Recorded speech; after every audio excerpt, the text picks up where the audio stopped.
Hi, I'm Bob with Wolfe Ridge. Today's video has two purposes. This machine has about 10 hours on it now, so I'm going to do the first oil change on it. And since it is getting a lot colder, I'm going to switch from 10W30 to 5W30 oil. So first things first, I'm going to get this thing cleaned off and I'll show you guys how to do that oil change quickly and effectively.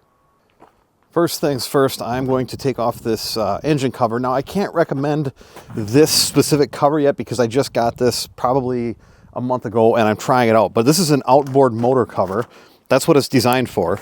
And it has a drawstring and a buckle on it. And these engines can sit out in the weather and that's no problem, but I wanted to just keep the snow and the ice off of it. And you can see this thing comes off pretty simple. There's a drawstring, I think, on the front side of it now. So I can pull that here.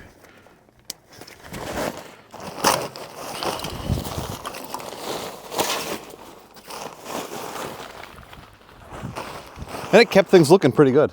Next thing I have to do is start the engine and let the oil warm up. That's going to make it a lot easier to change. It is about 25 degrees outside right now, so it's a little chilly. I'll put the key in. We will make sure that the gas is turned on. Choke. And it's probably going to crank pretty slow because it is cold and it's been a while. Make sure our valves are all in the neutral position.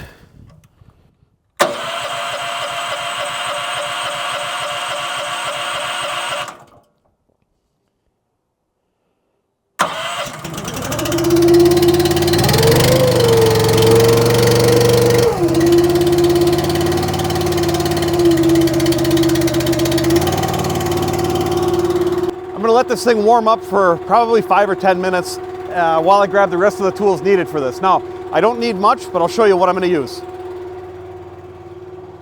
While I've got the machine warming up, I'll show you. This is an excerpt from the owner's manual, and it tells you here, engine oil capacity, 1.2 US quarts. So I'm going to start with 1 quart, and they give you this nice diagram here as well.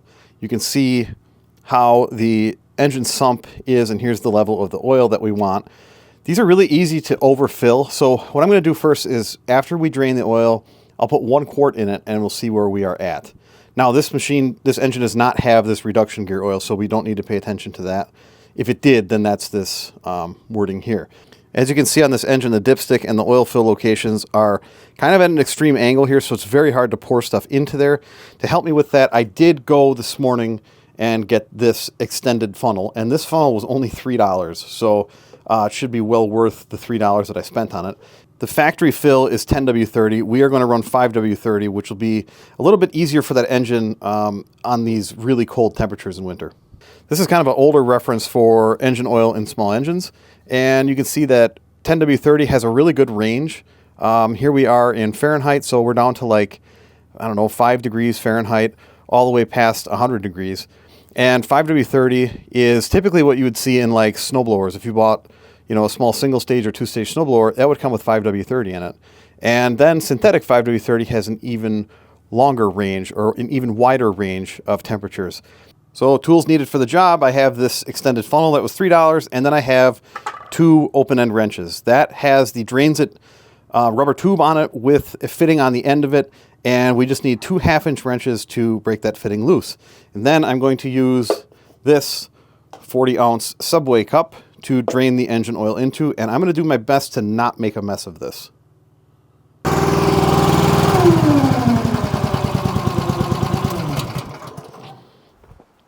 All right, it's been running for quite a while now, probably 15 minutes, so I think it's going to be warm enough.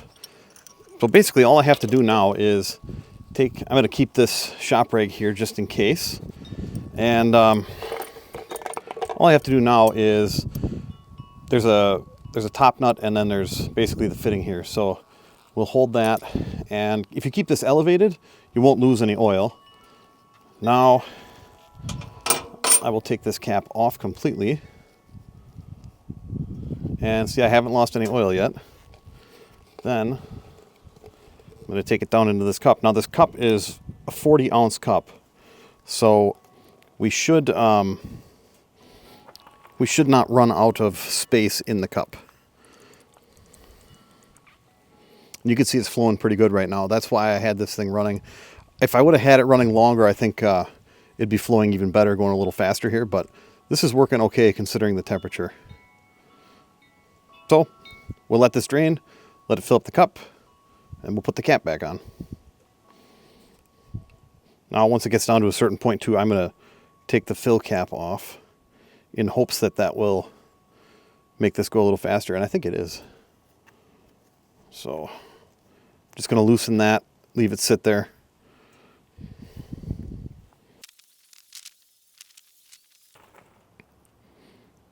All right, well, I'm not going to lie, I was starting to get a little nervous because it was still coming out pretty quick, and you can see we're almost to the top of this cup, but we've got it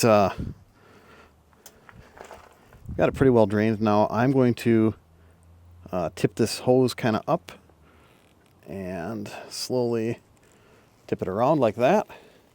Then I can see, you can see there's an O-ring on the inside of this cap. So we will put that back on here, just kind of snug. Put the wrenches back on and snug it up. Make sure it's nice and tight. Then wipe this off. I got no mess on the splitter thanks to this, and there is actually a little rubber kind of holster down here for this when it's not in use. So I'm going to put this back on that. Right down in here, you can see there's kind of a rubber holder for that drains it tube when it's not in use. So that's kind of nice.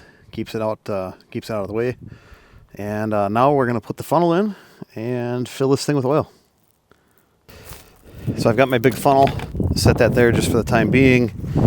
Take one of these rags and grab the dipstick out of here. Set it somewhere where it's not going to... You can see what I mean about this angle here. It's not a very steep angle, so actually I think I'm going to end up kind of bending up on this while I pour the oil in. And we're going to start with 1 full quart. You can see we drained... the manual says between 1.1 and 1.2 quarts. I think that we probably drained 1.2, so we'll start with this. And I'm leaving a little bit of an air gap down there also, so that the funnel doesn't just fill up. And then I'm trying to not pour it too fast either, so I don't spill. Doing pretty good so far, not spilling, so let's see if I can keep it going.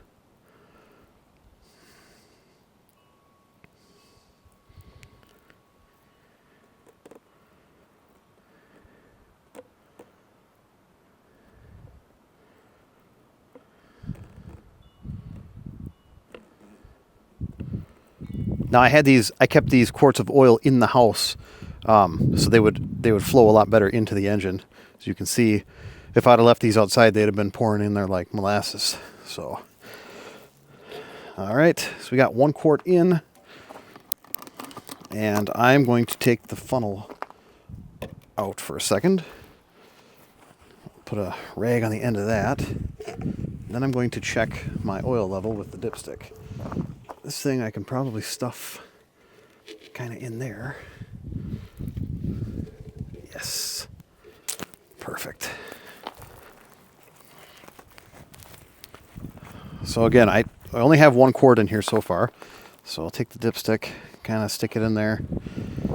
You can see we're about halfway on the dipstick without this being screwed into the engine. So this is a safe operating range, but I'm going to add just a little bit more and get us closer to up here. So I got to open my 2nd quart of oil here. I'll put this back in.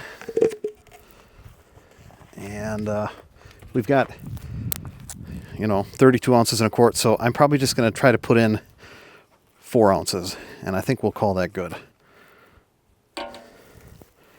I don't want to overfill this. I'm doing good without spilling today so far.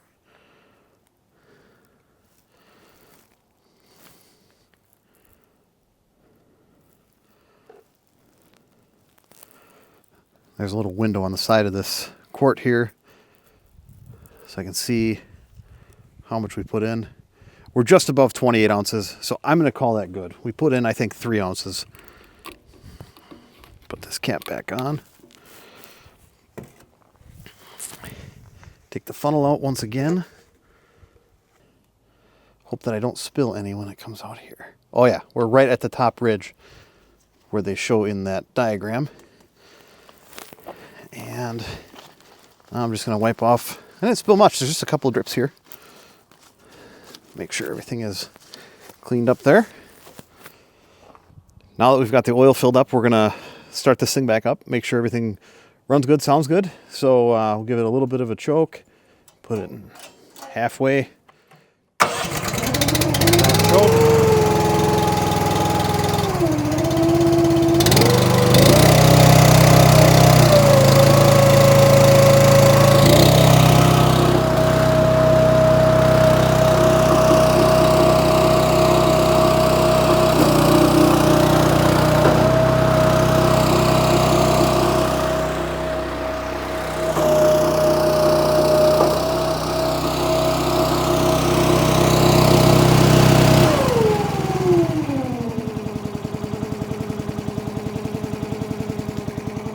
Since it's going to be sitting for a while and I will be driving down the road with it this weekend, I did just turn the gas valve off. So you can turn that gas valve off and then let the engine continue to run like this until it completely shuts itself off.